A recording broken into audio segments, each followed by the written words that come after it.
आप सभी को मेरा नमस्कार। एक बहुत ही आम समस्या जो कि हमको देखने को मिलती है, अक्सर कई लोग आके पूछते हैं कि पंडित जी, हमें ऐसा लगता है कि कहीं किसी ने हमारे पे, हमारे परिवार पे, हमारे काम धंधे पे कुछ करवा तो नहीं दिया, हमारे काम को बांध तो नहीं दिया। और ऐसा कहने के पीछे बहुत सारे उनके कारण भी होते हैं। आपने अक्सर देखा होगा कि अचानक जो काम धंधे हमारे होते हैं उसमें अलग अलग तरीके की रुकावटें आनी शुरू हो जाती हैं। मान लीजिए हमारा अच्छा खासा चलता हुआ काम है और उस काम में रुकावट आ गई, बनते बनते काम बिगड़ने लग जाते हैं। इसके अलावा घर में कोई भी शुभ काम नहीं होता, ना तो हम कोई बच्चों की अपने शादी कर पाते हैं, शुभ काम घर में होने ही बंद हो जाते हैं। इसके साथ जब भी घर में हम लोग पूजा पाठ करने के लिए बैठे, पहली बात तो पूजा का मन ही नहीं करता, मन उचाट हो जाता है पूजा करते के साथ। घर की दीवारों से काले कीड़े निकलने शुरू हो जाते हैं और मन बहुत ज़्यादा परेशान सा रहता है। कई बार हमको ऐसा भी महसूस होता है कि हम आराम से बैठे हैं और हमारी सांस, हमारी धड़कनें एकदम से बहुत ज़्यादा तेज हो जाती हैं, जबकि हम खाना भी समय पे खा रहे हैं और जो थोड़ी बहुत दवाई हम लोग लेते हैं वो भी हम लोग समय से ले रहे हैं। क्योंकि आप इस चीज़ का ध्यान करें, हमारा शरीर जो है वो नेचुरली ऐसा बना है कि यदि इस पर कोई भी प्रहार किया जाएगा, कोई भी चोट होगी, ये एकदम से नेचुरली उसको रिएक्ट करता है। तो शरीर रोकता है, इसी वजह से हमारा शरीर जो है उसको जिस वक्त रिएक्ट करता है तो हमारी सांसें, धड़कनें अक्सर तेज होने शुरू हो जाती हैं। ऐसा कई बार होता है और काम धंधे के अंदर बरकत ख़त्म हो जाती है। ऐसा मैंने पहले ही कहा, रुकावटें बहुत सारी आ जाती हैं। तो इसका पता कैसे लगाएं कि हम पे कहीं किसी ने कुछ कर तो नहीं दिया है? इसका एक बहुत सरल सा उपाय मैं आपको बताता हूँ। आप ऐसा कीजिए, एक कांच का ग्लास लीजिए, उस कांच के ग्लास में पानी भरिए और रोज़ रात को सोते हुए जहाँ भी आप सोते हैं, अगर बेड के नीचे, पलंग के नीचे रखने की जगह हो तो वहाँ रखिए, और पलंग के नीचे रखने की जगह नहीं है तो अपने सिरहाने की तरफ आप उसको रख के सो जाइए। सुबह उठते के साथ आप उस जल को घर के बाहर किसी एक पौधा फिक्स कर लीजिए, उस पौधे में आप उस पानी को जाके डाल दीजिए। ये प्रयोग आपको निरंतर 8 दिन तक करना है। 8 दिन तक आप रोज कांच के उस ग्लास के अंदर जल भरेंगे और रात को सोते हुए उसको रखेंगे और सुबह उठते के साथ ही उसको उसी पौधे में डाल देंगे। यदि 8 दिन के अंदर या 8 दिन के बाद आपको वो पौधा सूखता हुआ दिखाई दे या उसकी पत्तियां झड़ने लगे या यदि उस पौधे में फूल है वो कुम्हलाने लगे, तो आप समझ जाइए कि ज़रूर ऐसा आपके साथ हुआ है। ये तांत्रिक प्रयोग होते क्या है, ये टोना टोटका जिसको हम लोग कहते हैं, ये क्या होता है? देखिए, भगवान शंकर की बनाई हुई ये विचित्र दुनिया है। इस दुनिया के अंदर तंत्र, मंत्र और यंत्र, ये 3 मौजूद हैं हमेशा। तंत्र तक पहुंचने से पहले मैं आपको थोड़ा सा मंत्रों के बारे में बताता हूँ। मंत्र वो हैं जो कि जब मुख से बोले जाते हैं तो देवताओं का आशीर्वाद मिलता है। मंत्र एक निश्चित शब्दों का समूह है जिसको यदि इकट्ठा करके हम लोग बोलते हैं तो देवताओं की कृपा प्राप्त होती है। यंत्र आपने देखे होंगे, अलग अलग तरीके के यंत्र आते हैं, तांबे के बने आते हैं, तांबे की प्लेट के ऊपर, और उसके बाद सुमेरु की तरीके से यंत्र आते हैं। आजकल पारे के भी यंत्र आ रहे हैं। तो कॉमन लैंग्वेज में हम लोग समझें तो, साधारण भाषा में यदि हम लोग समझें तो यंत्र का मतलब जिसमें देवी देवताओं का निवास होता है। हमने उनको एक घर दे दिया पूजा पाठ उनकी करते हैं, तो देवी देवता आकर उसमें निवास करते हैं। यंत्र हो गया। अब आते हैं तंत्र की तरफ। यदि मैं सरल शब्दों में समझाऊं आपको कि तंत्र क्या है, आप गौर से देखें, जो हमारी पृथ्वी है, ये असंख्य इसमें जीव जंतु प्राणी रहते हैं, और यदि हम लोग अंतरिक्ष मंडल में इसकी स्थिति देखें तो एक तरीके से हवा में टंगी सी हुई है। तो बस आप इसी को समझ जाएं, ये सारा का सारा जो है ये तंत्र है। विद्या जो है भगवान शंकर की है, और तंत्र का कहीं से भी किसी का बुरा करने के लिए प्रयोग वर्जित है, ऐसा स्वयं इंद्रजाल में लिखा हुआ है। लेकिन दुनिया के लोग हैं, अच्छा बुरा सब करना जानते हैं। मैं उनके उस पर्पस को डिस्कस नहीं करना चाहता।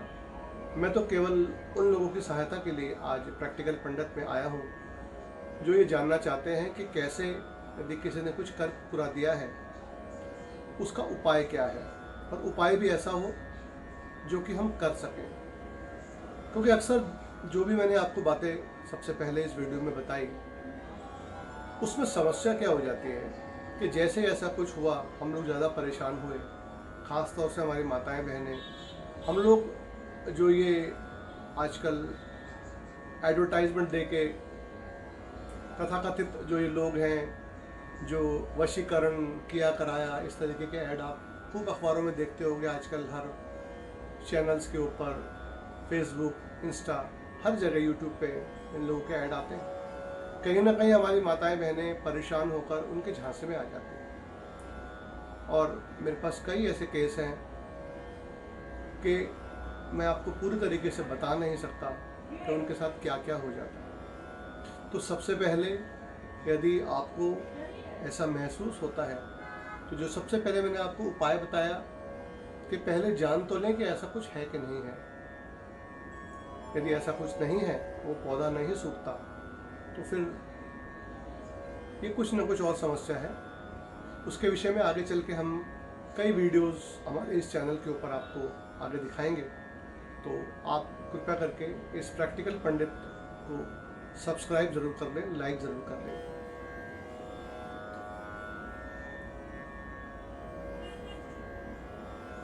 इसका सबसे सरल और सबसे अमोघ उपाय जो है वो है हनुमान चालीसा का पाठ। अब आप लोग कहेंगे, पंडित जी हनुमान चालीसा का पाठ तो हम लोग करते हैं। मैं आपको विधि बता रहा हूँ कि आपको हनुमान चालीसा का पाठ किस तरीके से करना है, जिससे कि आपकी शारीरिक, मानसिक हर समस्या दूर हो सकती है। और ये आजमाया हुआ रामबाण इलाज है।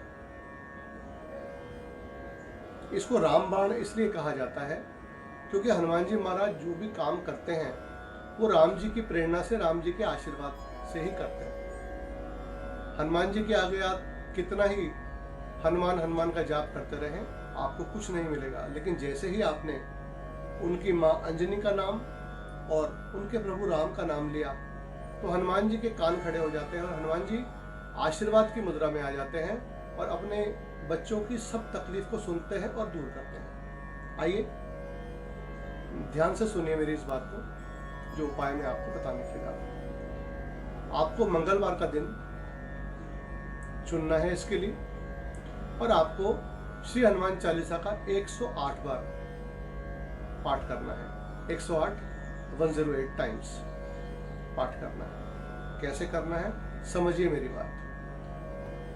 क्योंकि यदि कोई एक अकेला इंसान श्री हनुमान चालीसा का 108 बार पाठ करने की सोचता है, उसको कम से कम नहीं तो 4 घंटे लगेंगे, और बहुत मुश्किल है। जितना सरल उपाय है इसको करना उतना ही मुश्किल है। मैं आपको पूरा विधान इसका बताऊंगा, ध्यान से समझें, आपकी हर समस्या दूर होगी। ये प्रैक्टिकल पंडित आपको वादा करता है। एक लाल कपड़ा ले, घर में एक स्थान, या तो आपका जहां मंदिर हो वहां पर, या बेडरूम को छोड़कर कोई भी ऐसी जगह हो जहां पे आप बैठ सकें, वहां एक लाल कपड़ा बिछाएं छोटा, उसके ऊपर गाय के देसी घी की एक जोत जलाएं, जागृत करें, जलाएं, जो कम से कम उतनी देर तक जलती रहे जब तक कि आपका ये नियम, आपका ये पाठ हो रहा। बाजार से पहले ही भुने हुए चने और गुड़ ले आए, थोड़े से भुने हुए चने और गुड़, और एक कटोरी ले लें और उसको गिन कर 1 2 3 4 5 करके उसको काउंट कर लें। पूरे 108 चने एक कटोरी में आप डाल दीजिए,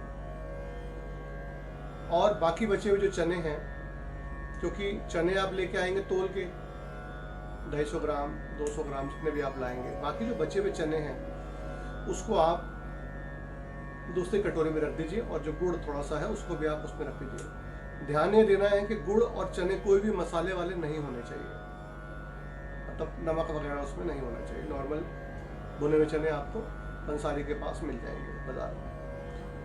तो मैंने आपको अभी बताया, एक कटोरी में 108 दाने गिन कर रख लें। देसी घी की जोत जगा लें, नीचे लाल रंग का कपड़ा बिछा लें। गाय के देसी घी हो तो बहुत अच्छा है, ना हो दूसरा देसी घी भी हो चलेगा।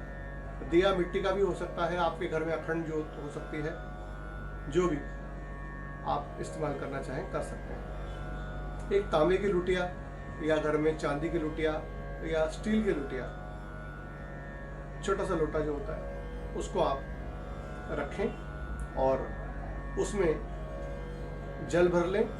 थोड़ा सा गंगा जल यदि घर में हो तो वो डाल लें, और कुछ पत्ते तुलसी के अंदर उसमें डाल लीजिए। अब आपने ये सब कर लिया। अब आपको पाठ शुरू करना है। ये पाठ आपको करना है मंगलवार को शाम को 4 बजे से। अब ये मंगलवार शुक्ल पक्ष का भी हो सकता है या कृष्ण पक्ष का भी हो सकता है, आपकी भाषा में अंधेरे पक्ष का भी हो सकता है और उजाले पक्ष का भी हो सकता है। इसमें कोई किसी प्रकार का वहम नहीं है। शाम को 4 बजे आपको ये नियम शुरू करना है। जब तक चले उसके बाद आपको जो भी अपने दैनिक कर्म से निवृत्त होना है आप बोल लीजिए। आपको टॉयलेट बाथरूम जो भी जाना है आप चले जाइए। आप पानी पी सकते हैं, कोई ऐसी समस्या वाली बात नहीं है।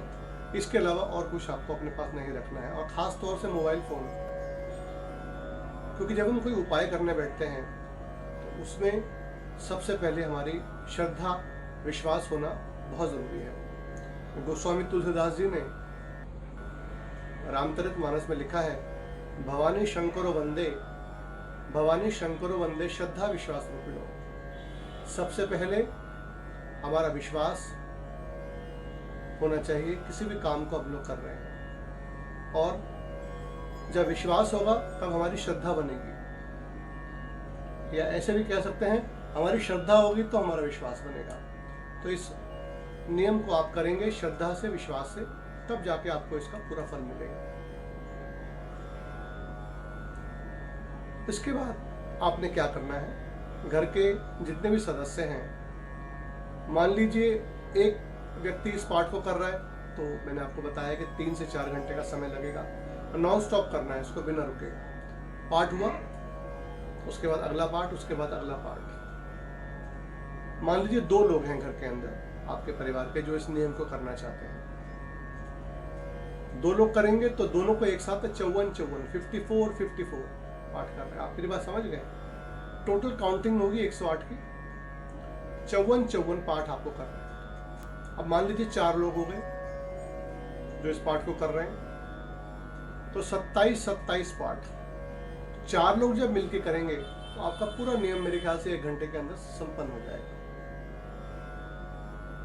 इस तरीके से संख्या को कोशिश करें, 1 के बाद यदि संख्या हो तो वो 3, 5, 7 ना हो।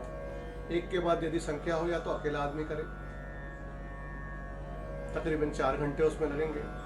और यदि 2 व्यक्ति कर रहे हैं 2 करें, 2 नहीं कर सकते 4 लोग करें, 4 नहीं करें तो 6 करें या 8 करें। जितने ज़्यादा लोग होंगे समय कम होता चला जाएगा। 108 से आप उसको डिवाइड कर लीजिए, उस संख्या को आपको पता पड़ जाएगा कितने कितने पाठ करने हैं। अब ये पता कैसे पड़ेगा कि 108 पाठ हो गए? जिस कटोरी में आपने 108 दाने गिन के रखे हैं, जैसे जैसे एक व्यक्ति का पाठ पूरा हुआ क्योंकि 4 लोग पढ़ेंगे, अलग अलग तरीके से पढ़ेंगे पाठ को। कई लोग बोल के पढ़ेंगे, कई लोग मन में पढ़ेंगे। तो आगे पीछे हो सकता है, उससे कोई फर्क नहीं पड़ता। जैसे ही मान लीजिए मैं बैठा हूं, मैं पाठ कर रहा हूं, तो मेरा पाठ जैसे ही पूरा हुआ, मैंने फटाफट से एक दाना उठाया और दूसरी कटोरी जिसमें कि गुड़ और चने रखे, मैंने उसमें डाल दिया। दूसरे व्यक्ति का पाठ पूरा हुआ, उसने दूसरा उसमें डाल दिया। तीसरे व्यक्ति से शुरू हुआ, खत्म हुआ उसका पाठ, उसने वो तीसरा दाना उसमें डाल दिया। करते करते जब ये 108 दाने पूरे एक कटोरी से दूसरी कटोरी जिसमें कि चने और ये आपका गुड़ रखा हुआ है उसमें आ जाएंगे, आपका नियम पूरा होता है। वहीं पर आपको रुक जाना है और इसके बाद आपको राम नाम की माला 108 बार करनी है। और राम नाम की माला कई लोग ऐसे करते हैं, राम राम 1, राम राम 2, राम राम 3, राम राम 4। ये नहीं, आपको यदि इसका पूरा प्रभाव जानना है, पूरा फल चाहिए, तो आप ऐसे कीजिए, राम राम राम राम राम राम 1 6 बार बोलना, राम राम राम राम राम राम 2, राम राम राम राम राम राम 3। अब ये 6 बार क्यों बोलना है, यदि मैं इस पर भी चर्चा करने लग जाऊंगा तो और समय वीडियो में हो जाएगा, काफ़ी लंबी ऑलरेडी हो चुकी है, क्योंकि विषय ऐसा है हर एक कोई आपको इसके बारे में बताएगा नहीं। आजकल के समय में ज़्यादातर लोग दूसरों की समस्या दूर नहीं करना चाहते, वो केवल अपनी जेबें भरना चाहते हैं। ये प्रैक्टिकल पंडित की सोच मेरी इसी वजह से बनी कि लोगों की समस्या दूर हो।